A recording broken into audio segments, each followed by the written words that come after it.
Gas टंचाईचा मुद्दा विधानसभेमध्ये गाजणार आहे। मंत्री छगन भुजबळ विधानसभेमध्ये निवेदन करणार आहेत। मुंबईसह राज्यभरातील गॅस तुटवड्याच्या पार्श्वभूमीवर हे निवेदन केले जाणार आहे। तर इराण-इस्रायल युद्धामुळे भारताला मोठी झळ बसलेली आहे। गॅस टंचाई निर्माण झालेली आहे आणि याच संदर्भात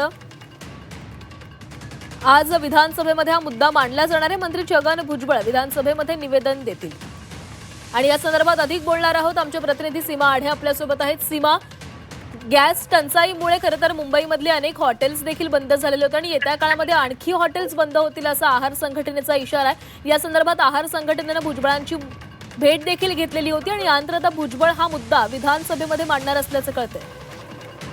नक्कीच अगदी बरोबर आहे। युद्धाचे चटके आता सर्वसामान्य नागरिकांना भारतामध्ये बसताना पाहायला मिळत आहे। आता गॅस तुटवडा जाणवत असल्यामुळे आणि गॅसचा पुरवठा सुरळीत नसल्यामुळे जास्तीत जास्त हॉटेल उद्योजक जे आहे ते फटका बसताना आपल्याला पाहायला मिळत आहे। हॉटेल बंद होण्याची अशी शक्यता आहे आणि या संदर्भातच आहार संघटनेनं अन्न व नागरी पुरवठा मंत्री छगन भुजबळ यांची भेट घेतलेली होती। आपल्या समस्या त्यांच्यासमोर मांडलेल्या होत्या।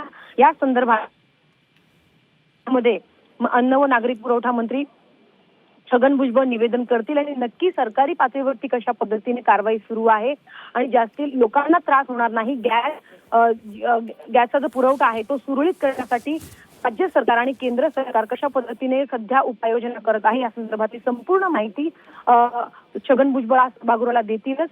सोबतच जी माहिती मिळते की आहार संघटनेने सांगितलं की 20% मुंबईतले जे हॉटेल्स आहेत बंद करण्यात आलेले आहेत आणि जर अशाच प्रकारे गॅसचा तुटवडा जर कायम राहिला तर 50% जास्त हॉटेल्स बंद पडतील असाही त्यांनी इशारा दिलेला आहे। त्यामुळे सध्याची राज्यामधली परिस्थिती काय आहे, मुंबईमध्ये किती हॉटेल्स बंद पडलेत आणि आगामी दिवसामध्ये ही परिस्थिती सुरळीत आणण्यासाठी सध्या नक्की काय परिस्थिती आहे या सगळ्या बाबतची माहिती स्वतः छगन भुजबळ सभागृहात देणार आहे। सोबतच एकीकडे छगन भुजबळ तर निवेदन देणारच आहे, मात्र स्थगन प्रस्तावाच्या माध्यमातून विरोधक सुद्धा हाच मुद्दा मांडत सरकारला धारेवर धरणार आहे। त्यामुळे हा हॉटेलचा मुद्दा सोबतच गॅस तुटवडा ज्या पद्धतीने राज्यामध्ये निर्माण झालेला आहे सगळ्या हो नक्कीच सीमा, तर हे सगळी माहिती आज छगन भुजबळ सभागृहामध्ये देतील। त्यामुळे सरकार यावर कशा प्रकारे तोडगा काढणार, उपाययोजना कशा पद्धतीने केल्या जाणार याकडे लक्ष असणार आहे। धन्यवाद दिलेल्या माहितीसाठी।